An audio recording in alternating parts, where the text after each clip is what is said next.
Carroll, welcome inside the Crazy Ant Farm, man. How are you? I'm great. Thanks. Good to be here. How's it going? Oh, fantastic, man. Living the dream. Living the dream. Hell yeah. Nice. For sure, man. Where are you located right now?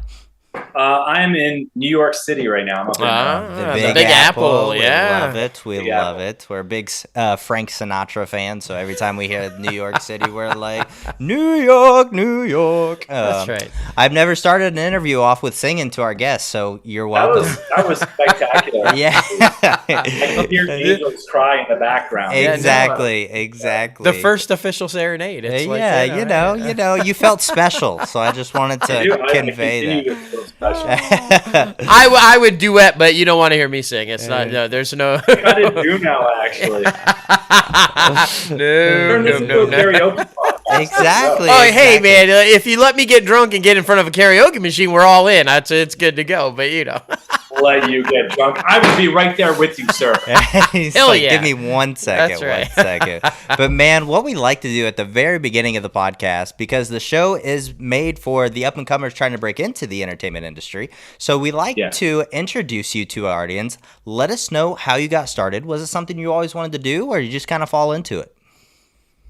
Yeah, I mean, like a lot of people my age, first thing that kind of introduced me into like acting and entertainment business was Star Wars, and I wanted to be a Jedi. And my parents were like, "That's not like a thing. That's like somebody's job. Like that's an actor." I'm like, "You can do that as a job? I'm in." So from that time on, I just wanted to be an actor, and then I got an uncle who's an actor as well. And when I was like, I think maybe 7 or 8 years old, he was on this old show called Wise Guy. Yeah. You know the Wise Guy? I remember, yeah. Yeah, he had like one line. It was like, Luca caught a rocket or something like that. The line came on, and I was like, that was the coolest thing I've ever seen in my life. And then, I just grew up and moved out of home and ended up in Vancouver, Canada, and started getting into acting then. Yeah. Very nice. And I mean, that seems to be kind of like a hub right now. I mean, when you start thinking about filmmaking, you think Los Angeles, New York, now Atlanta, and also Vancouver. So those are always like the 4 good meccas to where to be. So good for you, man.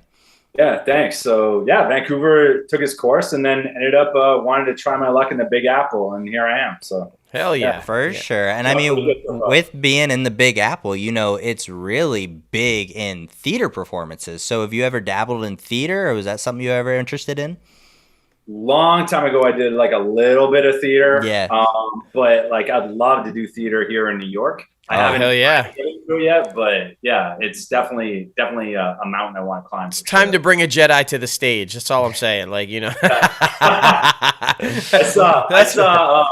recently saw Daniel Craig do Macbeth on Broadway. Yeah. Oh, shit. Yeah, but it was like such an untraditional way of doing it, and they were like ad-libbing. And halfway through, right after Macbeth kills the family is whatever the king is staying in his place. Right. The actors are playing different roles. So the actor playing the role of the king undresses and becomes like this order or whatever. I don't know Macbeth that well. I don't know. Sorry. Anyway, he looks out at the audience. He comes crawling out in this new outfit, looks out at the audience and goes, "There's a lot of you fuckers, isn't there?" I lose it. I'm losing it. My niece grabbed my hand. She's like, "Dude, you're going to get us kicked out. You got to shut the fuck up." And I'm like howling so hard, and like all the cast is on stage kind of like, what the hell? I think I started like a laugh wave going on, but yeah. That's great. Yeah, no, that's fantastic. I love it. I feel like theater is a great place for improvisation. So, I mean, if they were real hardcore actors, they'd be able to play off that shit. So that's great. 100%. But I think listen, when Shakespeare was originally done, it wasn't like as serious as people take it. No, right. Yeah. Exactly. They were like joking around a lot of the time. There's humor written in the script, and it was nice to see a production that actually put humor into it. For sure. And you get that. I don't think they thought that they were going to get as much laughs off as they did that night. But. Yeah, but that's the great thing too about it. You get that instant reaction from the audience. It's not like a film or television where you got to wait to find out what the ratings were, or hear the reviews or whatever. And theater, it's like, boom, is it working or not working? You got it. Yeah, 100%. I did stand-up comedy for like a decade. Oh wow, man. Yeah, it was wild. That was one of the things. Of all the times, you do super good, and right when you think you're never going to bomb again, you bomb, crash hard in front of hundreds of people, and like, oh my god, my life sucks. But that's the one thing that will always make you come back, is just like getting like that instant hit of laughs. Oh, for sure. Oh, for sure. And that's actually very interesting that you say that, because I'm really big into Tom Segura and Bert Kreischer's podcast right now. So I listen to a lot of their stuff. So, I mean, I can only imagine, like, I'm an anxious person. I'm not going to lie to you. So the anxiety of going up on stage and fucking basically trying to pour out your life in a funny, strategic way. I mean, what was that experience like? I'm always very curious. Yeah. Well, the first time I did it, I did it on like, it was like my 27th birthday or something like that. It was at this place called Yuck Yucks. It's like this comedy club chain in Canada. Okay. I was working as a bartender upstairs, and there would always be comedians that would come in to like talk to me and like sit at like the bar and just have drinks and shit. I was chatting with them one day, and they're like, yeah, you should try it. So on my birthday, I got a set together, went down, brought a bunch of friends, and they're like, well, listen, you don't just show up and go on stage. Right. We got to know you. And they're like, but you brought some people? I'm like, yeah. They're like, you really want to do this? I'm like, yeah. And they're like, okay, come on backstage. And they introduced me to some of the comics, and they're like, this is your first time ever? I'm like, yeah. They're like, oh, you're going to bomb so hard. And they're like, this is going to be awesome. They all went front stage to watch me bomb. And I go out, and there's like this like curtain like from the green room, and it goes right onto the stage. So you open the curtain, you're out there, and you're in front of like 300 people. And I've never done this before. And I've got like my set, I've got it all planned out in my head. I go and I try to grab the mic and take it out of the mic stand. Couldn't do it. I'm like, oh no. So then I just pick up the mic stand, and I just went into like autopilot, and I got some laughs. Like for a beginner, like, yeah, thought I did pretty good. The next like 4 or 5 sets I had after that, tanked. But the first time I was set. I continued doing it for like a decade after that. But the first time on stage, I think, is less nerve-wracking than when you start getting paid to do it. Because when you start getting paid to do it, and you've got like 300 people in the audience, you can't have an off night. Yeah, you sure. have to be good. And like you're on stage for like minimum 20 minutes. So if you're not doing well, there's nowhere to go. Yeah, exactly. You're kind of stuck there for that time frame. Shit. Oh yeah. I was in New Zealand. I was doing comedy in New Zealand, and they have this awesome club there.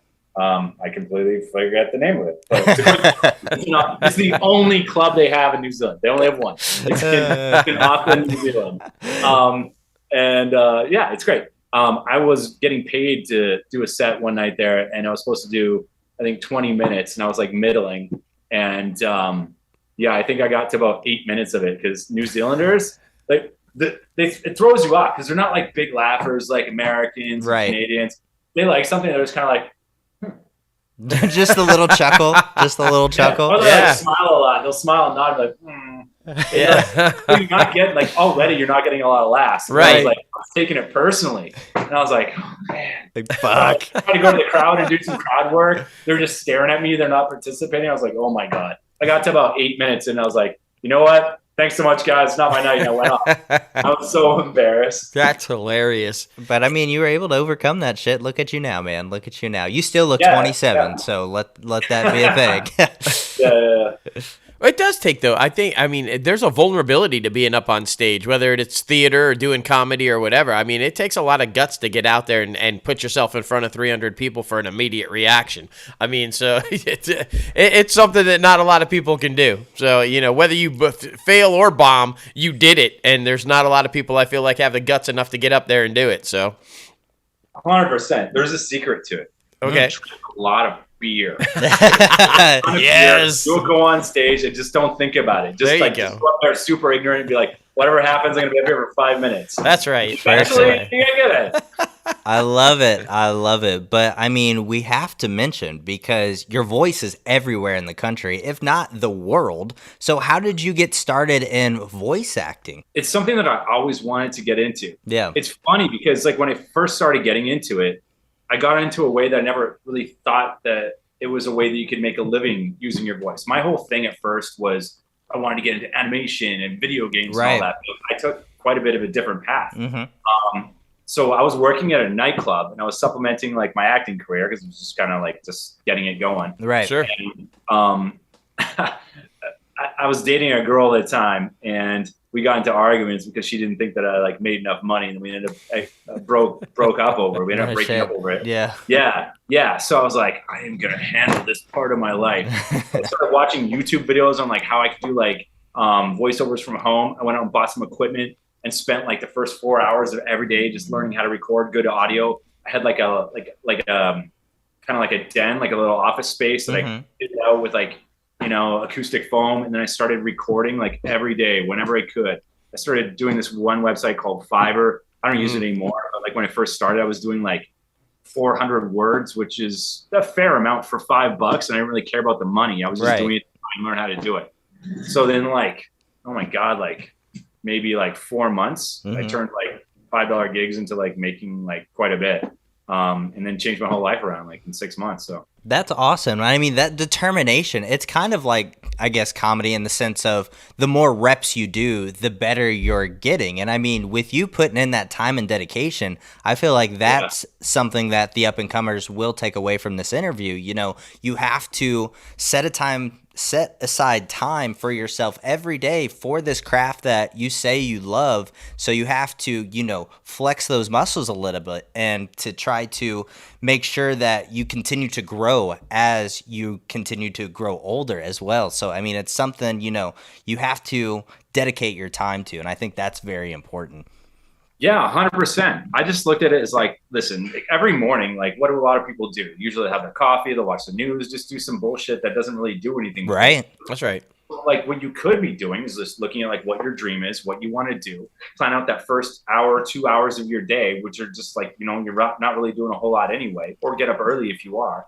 And then just start working towards that. And YouTube University is like the best thing out there. Literally. You can figure out how to do anything on YouTube. Everybody has a how-to on every single subject. That's exactly right.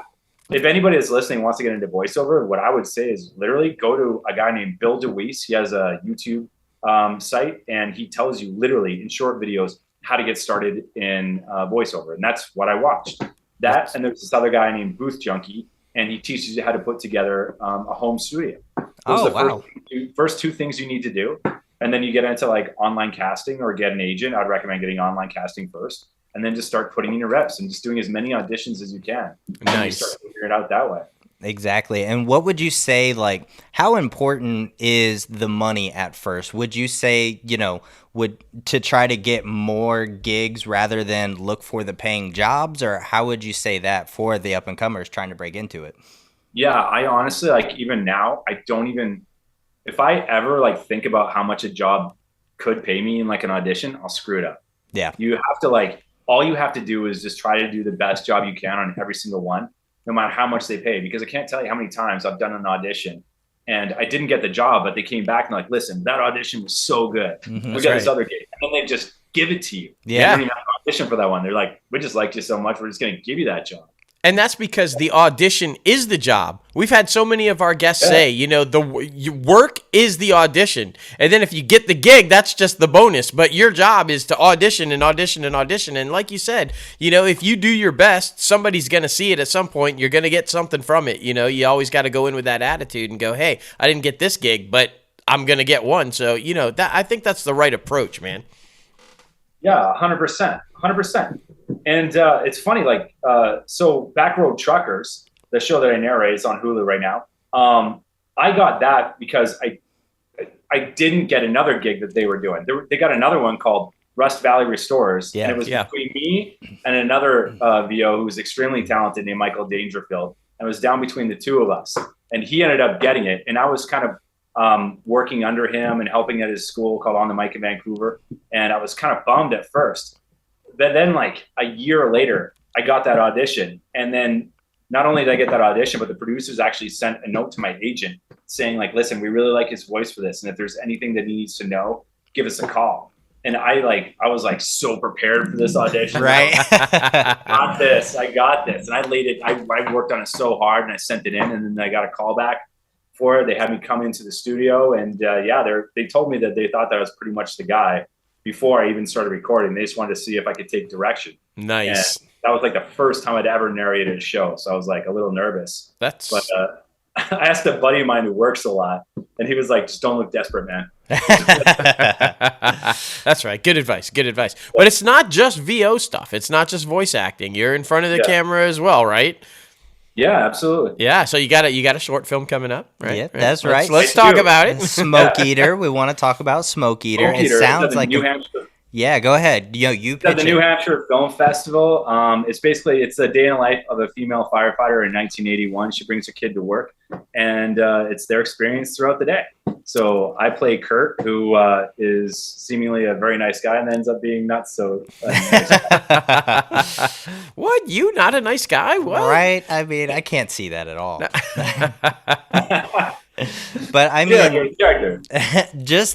the thought of that, especially back in the 80s, or decades away from this current time period, when the female representation in those type of masculine jobs wasn't necessarily there always. And does that play into it a little bit?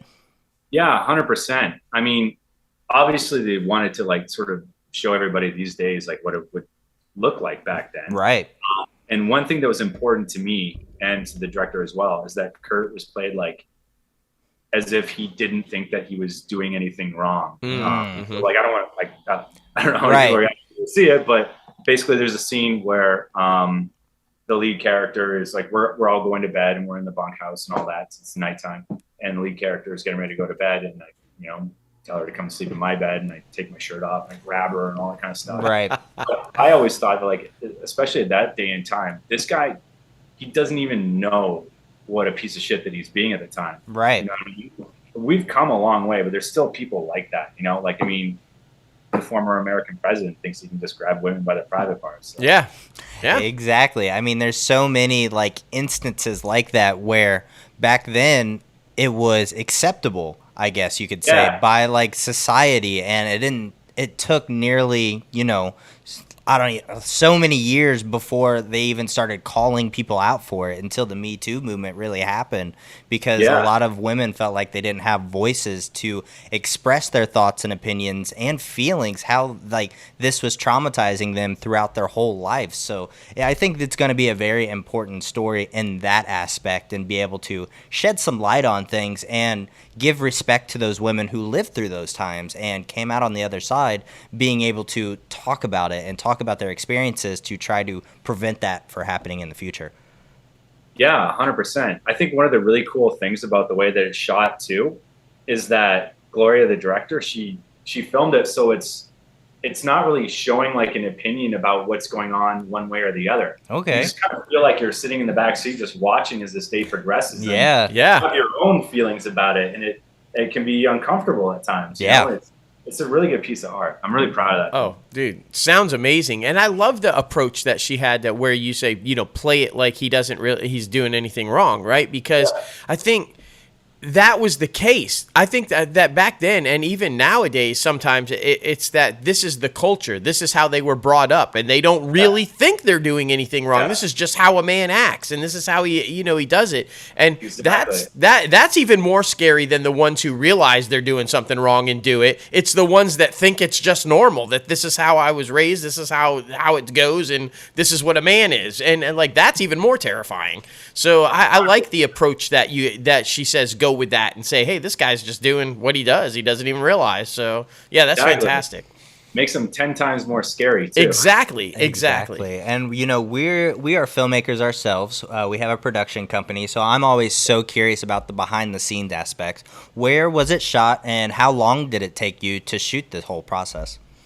Yeah, we did it over a weekend. Okay. It was shot in Langley, British Columbia, so just kind of outside of Vancouver. That's cool. Sort of smaller area, at a real fire station. So, nice.